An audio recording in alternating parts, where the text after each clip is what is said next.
Good evening and welcome to another episode of Apolitically Incorrect Guyana. My name is KIAN Jabour and as usual, I am your host this evening. We are here at the start of a long weekend. All right. I know it's been an odd month and I feel like much of the business community feels and understands the pressure that I do. That this many holidays in 1 month, I think we need to reassess. Don't get me wrong, I'm sure the students and employees love it, but as far as productivity goes, it's kind of slowing us down a bit. But nonetheless, I think we'll all try to enjoy it because we have this Indian Arrival Day is the 5th of May, which is also Cinco de Mayo, come down to Taco Loco. But also that means Monday is the holiday.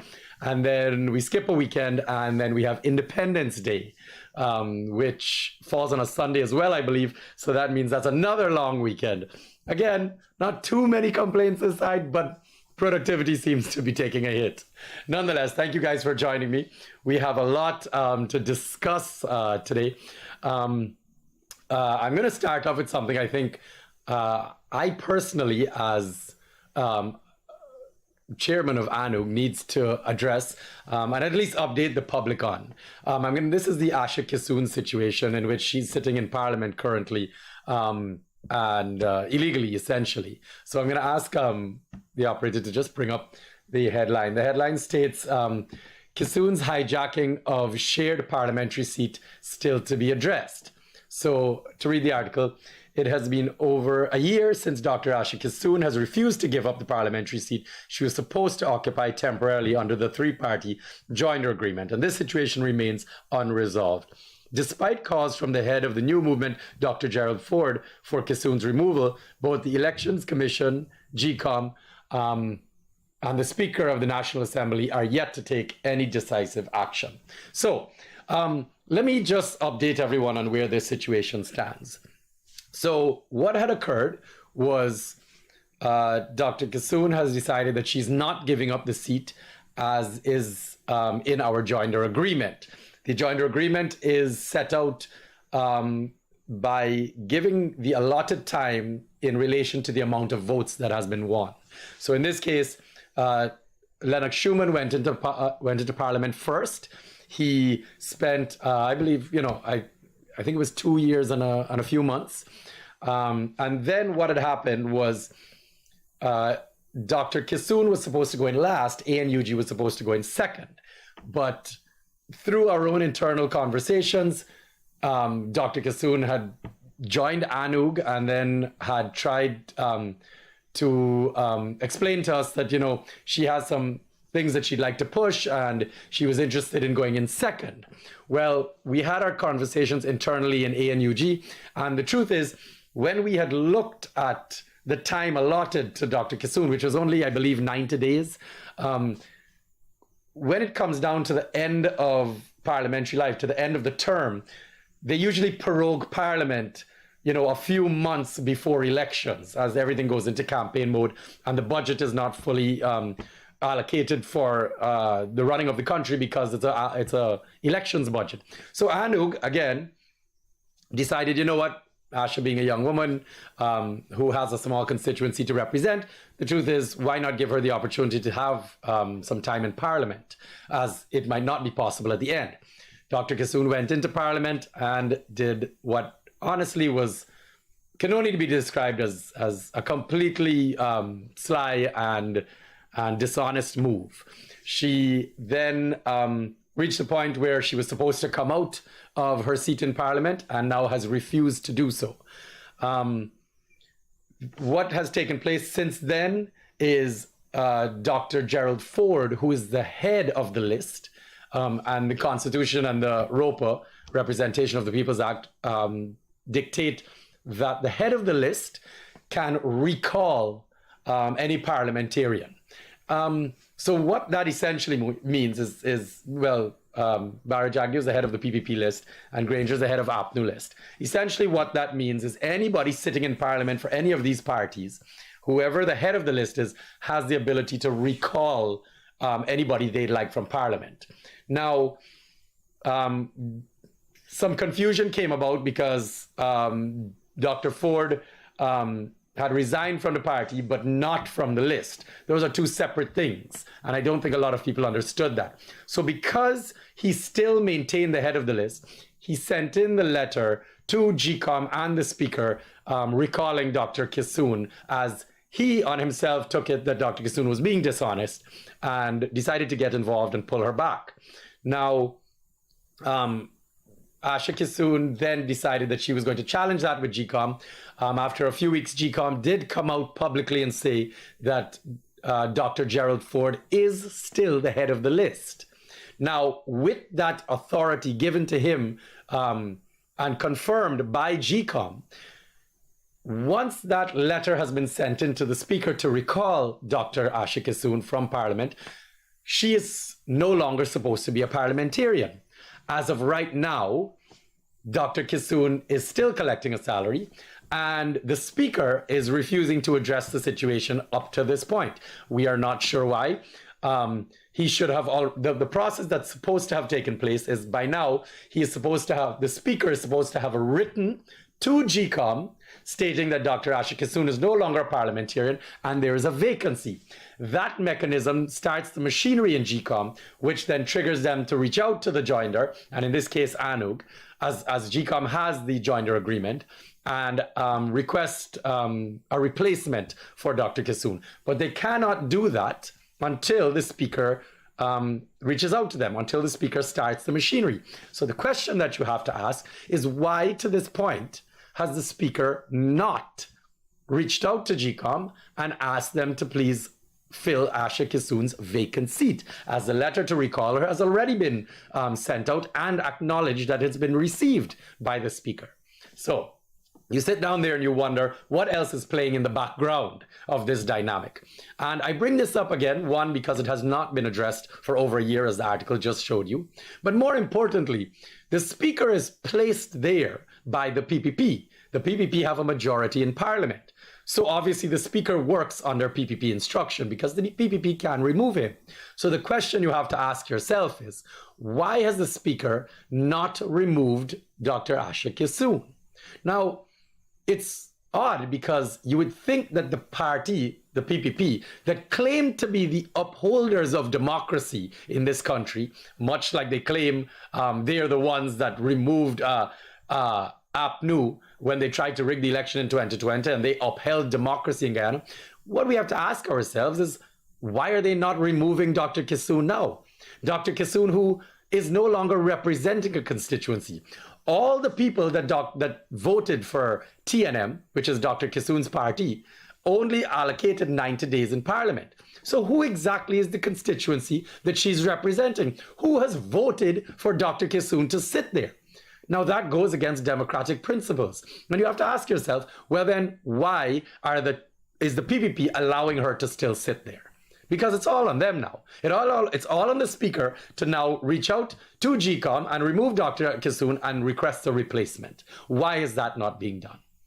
So these types of questions have been getting very, very interesting moving along. And coming into election season, we know that they're going to be using the 2020 election of the riggers to kind of shed a light on themselves as being the great ones.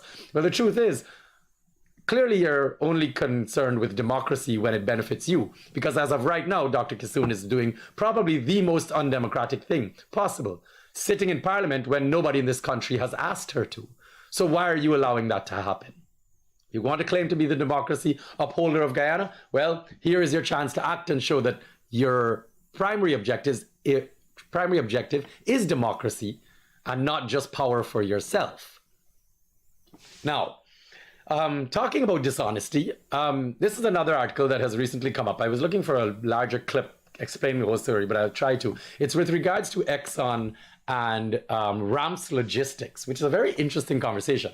Now, this article says, Vice President Barajaglio today said that the government is fully behind the GRA in its bid to get answers about the 12 billion in inflated declarations submitted by Exxon and the Ramps Logistics Company. Now, this is a very interesting situation. Now, just to try and shed a little bit of light on what we're speaking about here. What has happened in 2023 Ramps and Exxon submitted their obviously audited reports to the GRA to be audited by the government in order to ensure that all the expenses that Exxon is using, all the money that Exxon is using, is actually for the business of pumping oil and directly related to our pumping of oil. And then we then share the profits. So that expense is removed and the profits are then shared. Now, that's a very interesting conversation, obviously, because, well, everybody knows that we have a production sharing agreement, right? PSA. And what is interesting about that is if Exxon inflates the bills and says, well, we didn't spend $1 million, we spent $12 billion, then that cuts into the profits. And thus Guyana gets less profits. So now we're sitting here thinking to ourselves, now that the GRA has caught this, has flagged this, and is taking them to court, the government and the Guyanese people, for that matter, have to at some point sit down and question, well, what else is Exxon inflating? Now, just to clarify, Exxon has said that this was a typographical error made when they were auditing, when they were sending in their reports, after it was audited internally. Now, two things with that for me. One, first of all, how is it even possible to mistake $12 billion in typographical error? 12 billion, okay, that's somebody at some point in time had to realize, well, this is way too many zeros. But more important than that, when they did, so anybody that runs a business or anybody that has any experience in accounting knows that before you submit your documents to GRA, you have to audit them yourselves. So they need to be audited. All right, that's an internal audit by your auditor, okay, by your accountant. So Exxon would have had to do an internal audit. Now, you're trying to tell me that at no point in time Exxon sat there and went, we have an extra $12 billion here? Where did this come from? $12 billion? How is that possible to have missed? Okay? We all need to at some point, and here, just to be devil's advocate here, if they did miss $12 billion, then they are lying to us about how much money they're actually dealing with, because $12 billion would be noticeable. But if you're dealing with, hundreds and trillions of dollars, then maybe it might slip through. But $12 billion, you would assume, is a noticeable amount. At the end of your auditing, when you are looking at your bottom line, wait a second, how am I $12 billion over budget?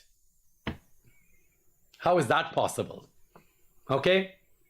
So now GRA has said that they're carrying Exxon to court over this. Exxon has said it's ramps and it's typographical. And I mean, we've been through this whole shenanigan nonsense before. And at some point in time, the people of this country have to realize that we are being shafted, okay? We are being robbed. And I don't mean to quote or in any way, shape, or form, lend my voice to what Glenn Lal is doing.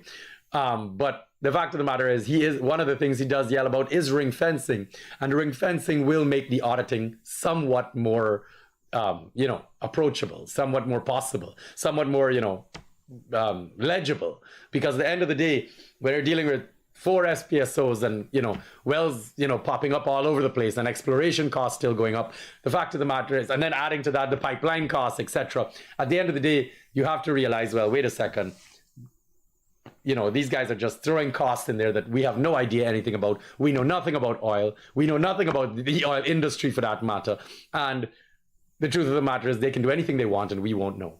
So this is proof that they are jacking the bills up. This is proof that they are defrauding the government of Guyana, thus the people of Guyana. So at some point in time, the people have to realize that what's going on and who is complacent.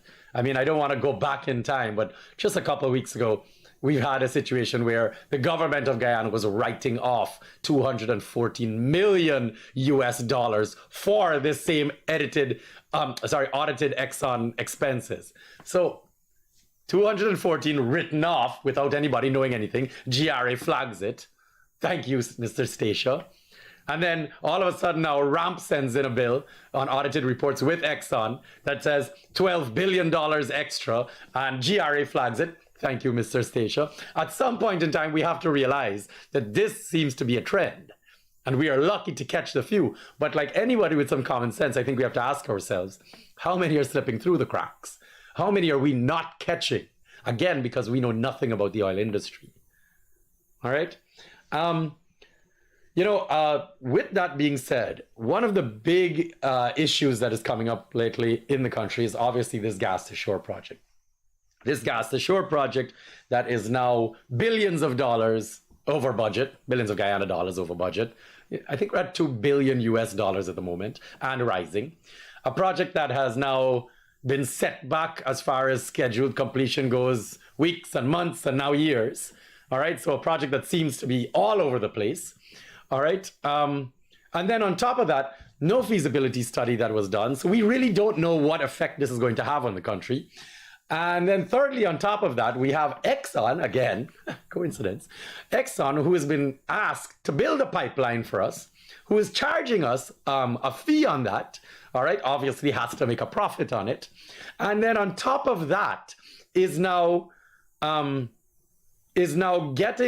a payout from Guyana every year for 20 years to pay back, which is coming out of the cost recoverable money, which is coming out of our oil production money, to pay them back for building this pipeline in which a profit is being made. So you're sitting there wondering to yourself, well, Jesus, Exxon really has themselves ingrained in us. Not to mention, and again, I always like to bring this up because it is something that worries me severely. If Exxon runs the FPSOs, they are the operators, and that's where the natural gas comes from. Let's just say Exxon decides one day, oh, I'm not happy with what Guyana's doing, as far as, money or next they change the contract, or, you know what, we just want more from Guyana. And they decide that natural gas is coming out because they run the pipeline and the natural gas and the FPSO. They just decide, you know what, I'm not giving Guyana any more natural gas. What happens? Like, isn't this just sinking Exxon's, claws deeper into Guyana? It's something, I'm sorry, it's something I think about all the time, because they are claiming that we are going to be now using natural gas to, in this power plant, and it's going to be giving Guyana electricity at a cheaper rate and more consistently and more than and more capacity. But at the end of the day, I'm sitting here saying, but it's also giving Exxon more power, not to mention, it seems like we're being robbed with this. Now, I'm going to bring up a clip here. Just a second, don't bring it up yet. I'm going to bring up a clip here. And this is a clip that always seems to, bother. The clip hasn't been seen because I think it was just in a press conference. It's of Bara Jagdeo at a press conference lately, speaking about the Amelia Falls project. And what I find interesting is the arguments that all of the PPP mouthpieces are making with regards to power in Guyana. He completely demolishes in this clip, which I think is just a week ago, I got this clip. And what's amazing about it is we have, and I say have because we still have the option of hydropower. Now, not only will that produce enough power, which you're going to see in the clip, he'll state it himself, but it will also offer cleaner electricity and cheaper electricity because it's essentially free. We don't need to pay for the pipeline. We don't need to be dependent on Exxon, and hydro is always available. Water is always running. Now, I'm going to run a clip, and I'm going to speak about it a little after. I'm going to ask, you can go ahead and bring up the clip, and we're just going to discuss what he says in the clip. Have a listen. 7 countries now fully powered by renewables, but Jagdeo claims same cannot be done in Guyana. So the G20 countries, they produce about 80% of the emissions in the world, and they're less than 30% powered by renewable energy. I explained a million times as to why. So hydropower, if we had the hydro that they killed, and listen what they said about the hydro. They said, oh, it was not basically APNU. We didn't have consensus on the way forward with the hydro. That's how Kaichor described it. The hydropower was killed by APNU. Patterson lied in Parliament up to a couple days ago saying it was 30 cents per kilowatt hour when the the power purchase agreement would have been 10 cents per kilowatt hour. It's a total lie. Kaichor carried that. Kaichor News is the one that said it would be $2 billion of debt when we were buying power, so there was no debt to the government of Guyana because the repayment of the debt, the cost of construction would be part of the price of the electricity you were buying at 10 cents per kilowatt hour. Kaichor News was the one that said we wouldn't have enough water there to run the hydropower, although there was building of a reservoir like any hydropower in the world. They said it was corruption, Fip Motilal, everybody, and killed it. That was supposed to produce power by 2017. If that had come online, our peak demand now is about 180 megawatts of power. That would have supplied 165 megawatts of power. We would have been able to be nearly 100% from renewable base load with hydropower. They killed it and they said, Jagdeo said it can't be the same done.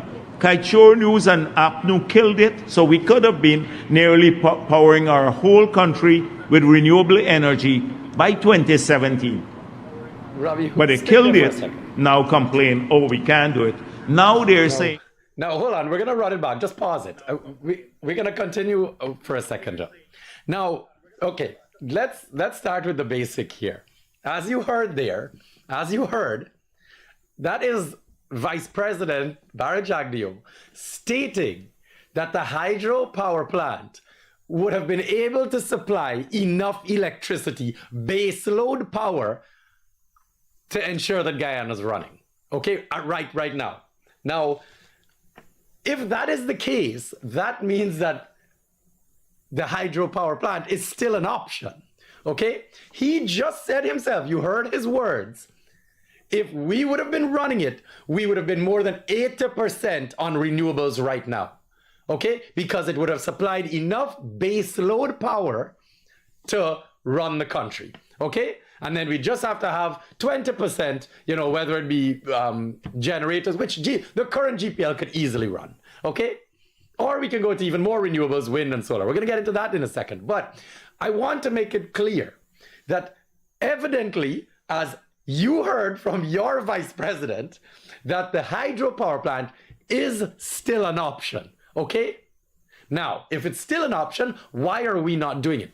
With the climate change, what it is at the moment, why would we not go straight to renewables? Why would we go back to another fossil fuel burning power plant? All right? And that's the question you need to ask yourself. Why have we not gone straight to renewables? Okay? They keep saying that this is a transitional period and this gas ashore is just going to be a transition for us to get to renewables. Well, one, you just heard we can do it right now. And then two, we're going to be paying back for this pipeline for 20 years. So it's a 20-year transition for less than 1 million people. Give me a break. Now you have to start seeing through the dishonesty. Okay? At some point in time, we have to realize that this is just somebody filling their pockets. It's not necessary. Now, I'd also, just before we get back into the clip, I'd also like to state another important fact. He keeps stating that APNU killed the project. APNU killed the project. APNU did kill the project. But I'm going to state this because it's something I have been looking into for a long, long time. They had spent at that time, I can't remember how many billions of dollars on this Amelia Falls project. By the time APNU got into power, they realized that all PPP had built with those billions of dollars was a mud road. They push some trees down. The same thing all the miners is do when they cut in for the dredge, when they're trying to get into the pits, push down some trees, throw a grader down, a bulldozer, and then a grader, 3 machines, and they spent billions of dollars, and all they had was a road. So yes, the project was killed because of corruption. Now we're watching the same thing. Can't come up with a budget yet for the gas to shore project. Can't come up with a budget for how much it's going to bring down our electricity in the country with the gas to shore. And then 2, the project keeps getting pushed back and more money keeps getting spent. 2 suppliers are actually carrying the government to court right now. 2 foreign suppliers, foreign contractors are carrying the government to court right now for more money for the project, because all the budgets that they had put forward in order to sell it to the Guyanese people are untrue. And now they have to pay more money, and they're suing the government to ensure that they're getting paid for the work that they're doing, right? Because all of the cost add-ons. So it's just going to show a trend here. I'm just happy though that everyone here can see for themselves that Barrett Jagdeo has said that the hydro project is possible, okay, and can still be done. Now I'm going to ask Robbie to just finish the clip now. Just drop it back on. We wouldn't have. They said Jagdeo said it can't be the same done. Kaichor News and APNU killed it, so we could have been nearly powering our whole country with renewable energy by 2017. But they killed it, now complain, oh, we can't do it. Now they're saying we can do it through solar. So I ask simply, what about the days when you don't have sunshine, 4 days of rainfall? And where would the power come from? So even if you do batteries, which are very expensive now, very expensive to do power, it's 14, 15 cents per kilowatt hour with batteries. But even if you had batteries, and 4 days you don't have, it's cloudy in Guyana, and you can't recharge your batteries, what happens? We'll be without power forever. If you have a long rainy season, we don't have power. It cannot be base load. Glenn Lal said on a program he could get the power, solar power, for 3 cents per kilowatt hour, and he'd send someone with a proposal. Up to now, we're waiting for the proposal. 2 years have passed. Not true. A lie again. So how is it going to be from what renewable? If you kill the hydropower, which renewable? Wind? What about when the wind stops blowing many times in the day? Wind don't blow continuously all the time. So that is how you have to have backup with fossil fuel. The same backup. It's common sense. You can buy energy from the renewable, but you can't buy capacity. There's a big difference that they don't understand. Capacity means all day long, something that runs all day long. We don't need power for every 5 minutes when the wind stops. You say, all right, you'll have a blackout until the wind comes on. That's why it can't be base load. The hydropower is the base load. And all these countries, they said, the 7 countries that are powered by renewable, it's either thermal, like some places like, the Iceland, because they have a lot of hot springs there, so they can do that. So it's geothermal, or it's water. It can't be 100% renewable from wind or from solar. And we don't have, can't do that there. We can't build the hydro. Therefore, we have to go to fossil fuel. And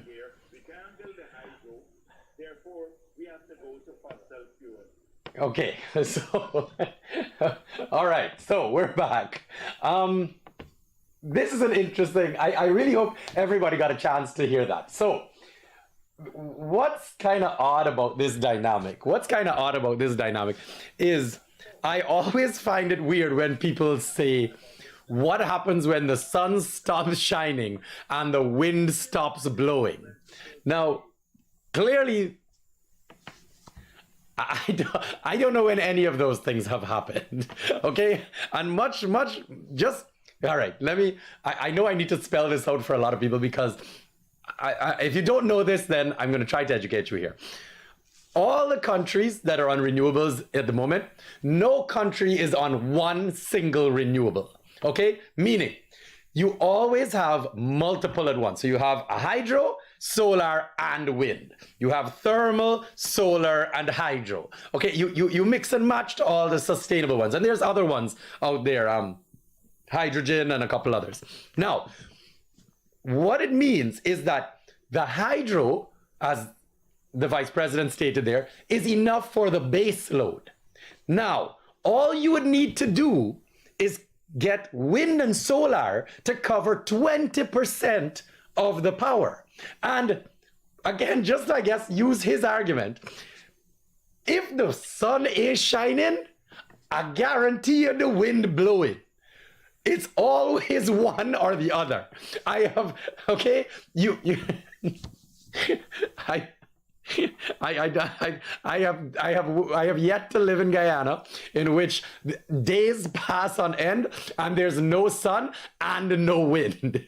Okay, I am yet to experience this in Guyana, and I challenge anybody, including the meteorologists, to show me the period of time when there was no sun and no wind. Now, that's ridiculous. So, if you know that those two things exist, and will always exist no matter what, and then you have the hydro supplying, as he said, the base load for the 80%, why is this not possible? Why are we not straight on renewables? Look at what is happening to the planet. Look around. Can you not see that although all of you out there screaming, oh, gas to shore is going to give us energy, do you not understand that for 20 years that we're going to be paying that back, we are going to be on a fossil fuel plant contributing to climate change? Do you not understand all the studies that has been well documented that the planet is dying because of our emissions? And just because we are net zero doesn't mean we should stop doing as much as we can. Do you understand what I mean by that? So what I'm trying to tell you is, just because we are net zero, it doesn't mean we're allowed to, burn fossil fuel because we have a big forest. It is our responsibility to do as much as we can to ensure the planet is safe for our children after 20 years.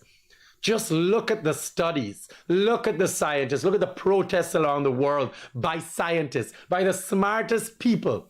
I think the Guyana Press Association just based their entire speech on World Press Freedom Day on the fact that climate change is our biggest issue. Now, why would we go and build a fossil fuel power plant to contribute to that?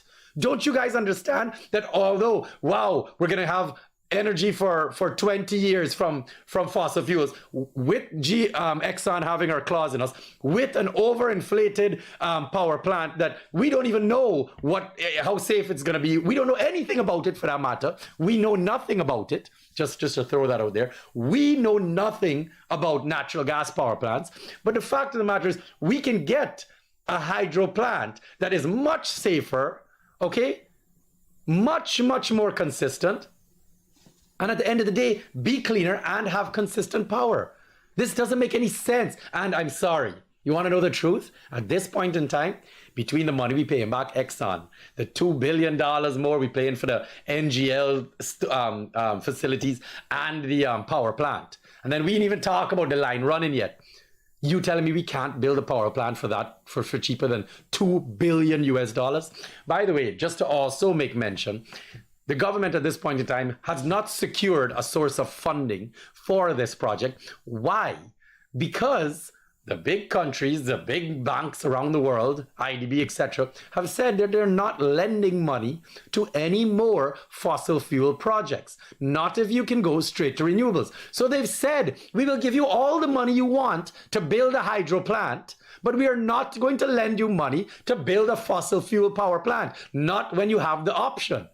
Other countries have been on it for 100 years, so they have no choice. And just to throw this out there for all of you that still don't understand, we can sell the natural gas, okay? It can be pumped straight from the FPSO, straight from the oil rig, onto a ship, just like the oil, and shipped out of the country to other countries and sold. Just like this big floating barge coming in. How do you think they get it? So you have to ask yourself, why are we on fossil fuel? And why are we going deeper into fossil fuel? And don't tell me that it's cleaner than what we're doing. That doesn't make any sense. Again, if we can do better, why are we not doing better? Even if it is cleaner, it's still a fossil fuel. We can go straight to renewables, and that will give us free power for until the end of time. Because the water not going to stop running, and the sun is not going to stop shining, and the wind is not going to stop blowing. Okay? Stop defending something that is just a corrupt project. All right? And in no way, shape, or form should you twist what I'm saying to ever say that I am trying to stop pumping oil, etc. The oil is there. They can bring it up. It has to benefit all Guyanese. And the problem that we're having is we're now about to stop giving our children a future. Because guess what? When the planet dies, it's not just the G20 countries that are going to punish. We are going to punish too, even though we're net zero. That doesn't mean we're not going to suffer. We're already suffering from climate change. We've just had the longest sunny period that we still haven't seen the effects from, because the crop's not growing, the animals not growing. We're going to see the effects of this in the next couple months. And now the rains are on its way. Watch the flooding that's coming. Okay? So we have to start being smarter. We have to start thinking about our children. We have to start thinking past our selfish needs. Ask yourselves, are we doing enough? And this is actually one of the theories that is so interesting, because it goes back to, the lesser of two evils argument. And everybody, for some reason, needs to find this weird common ground in saying, you know what? Even though it's bad, it could be worse. No, stop saying that. If we can do better, we can have better, okay? We can be on renewables, which is the best thing right now. So we don't have to go with the lesser of GPL versus the power plant. It's not that. It's GPL versus the power plant versus the hydro project. And the hydro project is the best. So stop being fooled. Come on, you guys have to start thinking about anyone except for yourselves. And with that being said, I'm gonna ask Robbie to bring up a clip, not a clip of ad about what's this one right now? Oh, Jesus. It was the last one I sent with Jack Dio. Oh, foreign exchange. Now, you read a clip like this, and just for you guys out there, it says, government could immediately supply foreign exchange if shortage exists. Okay? And it says, since last year, some private sector players have been complaining of a shortage of foreign currency, specifically the US dollar, needed to conduct transactions locally. Now, I'm going to say this again, because I'd like you to send this clip to all of your business people out there and ask them if what Kian is saying is true. There is a shortage of foreign currency in Guyana right now. And there are businesses that cannot conduct their business by buying goods outside of Guyana because the banks cannot transfer foreign currency, the US dollar, to the outside foreign companies to purchase the goods, because the banks tell them there are not enough US dollars in their banks. So how am I reading that Barry Jagdeo, the vice president, has said that there is foreign currency available, and yet all the businesses out there, please pick up your phones right now and call all of your business friends that do business outside of Guyana and ask them, is there a foreign currency shortage, particularly the US dollar? See what they say, okay? All of us are dealing with it. So if you are, that headline then is a blatant lie. Please bring it up one more time, Robbie. Just to show everybody, okay? Clearly, that is a blatant lie. It states government, and just turn this around for you guys as well. There you go. Right. Newsroom headline. Government could immediately supply foreign X if shortage exists. That is what the headline states, okay? That is a blatant lie, Okay? There is a shortage. Now the question is, why are they not supplying? Why are they not giving the banks, or for that matter, the people, foreign currency, particularly US dollar, to do their business?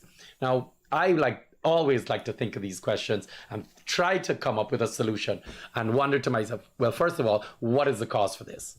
And I'll tell you right now, the only cause that I have come up with is they're trying to stifle local businesses. Because all these headlines of progress, progress, progress is bullshit. Okay? The taxes are still through the roof. Okay? We're still paying 40% corporate taxes. Employees are still paying 30% PAYE plus their NIS plus their VAT. Okay? So you're still paying over 100% duties on a 4-door pickup to carry your workers around. So you have to ask yourself, if you have all of these restrictions on us, how are you preaching progress, progress, progress? All right? That's a lie. If we cannot have the ability to progress, then we are not progressing. All right? And I give you a perfect example of another, just odd scenario. This is the passport office. I saw this guy, Shaz Ali, post this up a couple of days ago. I'll read it out for you. It says, it's frustrating that in 2024, the Guyana Passport Office still doesn't have an online appointment system. Families have to line up pre-dawn, and there is no guarantee that they'll even get served because of the daily limits. Very key words there, daily limits. Is this the big fancy Guyana with plenty of oil? This is not rocket science. Or is this rocket science or what? Now, what are we speaking about when it comes to progress? We can't even fix something as simple as our passport office. We got children and elderly people and people with jobs that have to line up pre-dawn just to get their passports. Why don't you want people to get their passports? How hard is it for you to set up a system? And all of us know this. It can just be an online system. How hard is it to get to ensure that people can get their passports quickly and easily?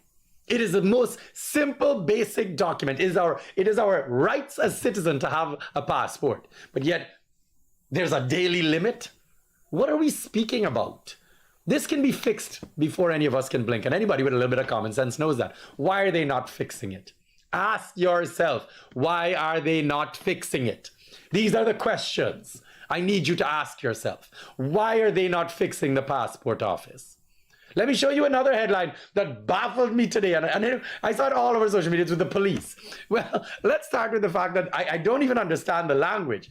But I'm going to ask Robbie, please bring up this weird police headline that came up 2 days ago, the day after the Burna Boy concert. All right? The police, the one with, yeah, man, I didn't show it to you. I'll send it to him in a few minutes. Anyways, it says, everyone has seen it. It states that the police will not be doing any inlying at concerts or events between the 3rd of May and the 7th of May. That was the weirdest thing I've ever read. What do you mean you're not doing any well, first of all, the big debate is what the hell do you mean by inlying? Right? This is on the police Facebook page. Just type in Guyana Police Force and it's right there. Please feel free to see it. The Guyana Police Force not doing any inlying at events. And I'm sitting there going, when you say inlying at events, all I can come up with is you're not going to have a presence at these events. So for example, the Rick Ross concert in Linden or any of the Linden Town Week events, you're not going to have any police there. You had a huge police presence, and many of the police with drinks in their hand. We all saw the videos at the Burna Boy concert. How can there not be police at events? What do you mean you're just not doing your job? I don't understand what you're saying. I just don't understand it. All right? And it's just a trend that we're seeing now, that you have to ask yourself, what the hell do you mean progress when you can't get passports, you can't get foreign currency, police not coming to events? What is the progress you're referring to? What kind of society are we living in when these basic needs are not being met? Now, I'm going to bring up another headline. And at some point in time, you guys have to realize that these guys are just lying through their teeth. And the campaigning is wonderfully being done. I think it was the Labor Day message, Robbie, that came up with the nurses. all the nurses. Yeah, there we go. Sorry. This is not the one, but this was just before. I'm going to read this headline for you guys. Sorry, my mistake. Just to talk about progress. I forgot about this one. It states that, I'm going to turn this camera on and read it out for you guys that are not able to read it yourselves. It says, GPHC urging families to collect discharged patients to help with bed space constraints. It says, the Georgetown Public Hospital Corporation has observed a concerning trend in the occupancy of bed space within its facilities. It says, over recent months, there has been a noticeable increase. In recent months, there's been a noticeable increase in, notable increase in the number of patients who have received medical services and have been discharged, but continue to remain in hospital beds due to their families failing to pick them up. Now, this is causing a problem within GPHC and the infectious disease hospital, as bed remains a critical source for patients that need medical attention. What the hell? What the hell? What the hell does that mean? What do you mean people are not picking up their family members? Now, don't get me wrong, I did a little research and I understand that this is a problem that's been going on for a while.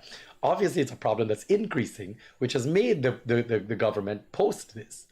Now, you're telling me that things are good in Guyana and people are progressing and making money, yet there is an increase of people dropping their family to the hospital and not picking them up. Now, I want you guys, again, ask the question, why are people not picking up their families?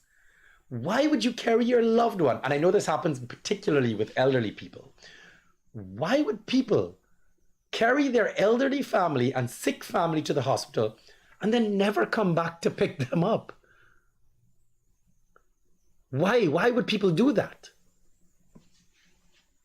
And all I can come up with is the fact that these people cannot afford to keep their families in their homes or their elderly in their homes.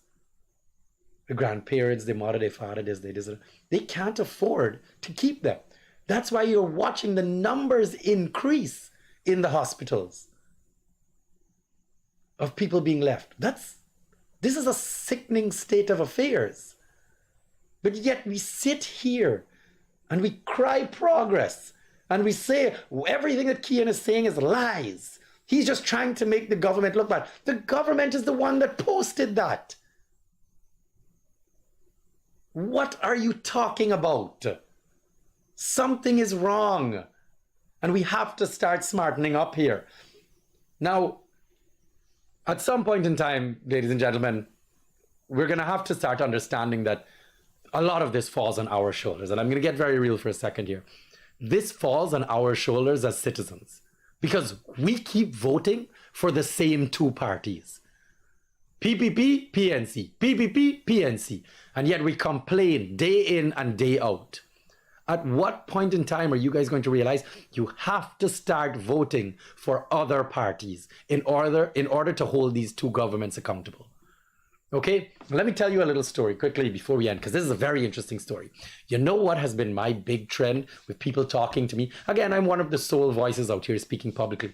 And you know what the people have been saying to me more and more, their fear is? And this is a very interesting conversation. They said they're scared of this country becoming a dictatorship, a one-party state. Now, let's start with the basics on that comment. That firstly lends to the conversation that APNU AFC is a waste of time. They're not doing anything. They had their time in there and they did nothing. They tried to rig the election. They were corrupt. They did nothing for progress into the country. And now we're sitting here watching the PPP continue their corrupt ways from pre-2015, continuing helping their family and friends, continuing not helping poor people, continuing to make people suffer so that they can control them. And you know what people are scared of? That all they have is the option of PPP. And they're scared of a one-party state. Because that gives the PPP more power. And guess what? That means they're going to be more corrupt. And they're only going to help themselves even more. Now, you know how you stop that? You vote for someone else. lend your vote, even just for one election, lend 2025, lend your vote to a third party. Okay? There are other people out there that, if not go into government, at least they will be in parliament to hold the government accountable, to ensure that they're not just giving their family and friends all the contracts, to make sure that they're not just stealing the oil money, okay? To make sure that they're going to do something with the passport office, to ensure that they're going to lower PAYE, to ensure that they're going to lower duties on vehicles, to ensure that they're going to lower VAT, to ensure that they're going to spend the oil money on the people of this country that need it. Vote for another party, okay? I am part of ANUG, and I know I can be a part of any of these other parties easily, like anybody can, but we have to have an opposition. We have to have another party in parliament. I am in politics to ensure that we have a vibrant opposition. And I'm asking you all to vote for a third party to ensure we have a vibrant opposition. All right? On that note, folks, I'm going to cut it there. I'd like you all to thank you for joining me. We have a very long weekend, everyone. I'd like you to please rest and relax. It's been a rainy one. It's dangerous out there. There's not a lot of visibility. The roads are dangerous. People are dying every single day on the roads. All right? Please don't be a statistic. Take your time. Take your time on the road. All right? Please. I'm pleading with you. Every day, every single day, it's somebody else dying on the road. And it could be you next. It could be your family next. Be careful. All right? It's a long weekend. I know people are going to be relaxing. I know people are going to be out, trying to enjoy themselves. But guys, in this case, just make sure you're doing it responsibly. All right? Please, please, I'm begging you all. Please think about other people. Think about the pedestrians out there. Even if you are out enjoying yourself, don't only just drive to be careful. Drive defensively. Drive so you don't hurt anyone else. All right? On that note, guys, please have a great weekend. My name is KIAN Jabour, and I will be back here next Friday. Take care.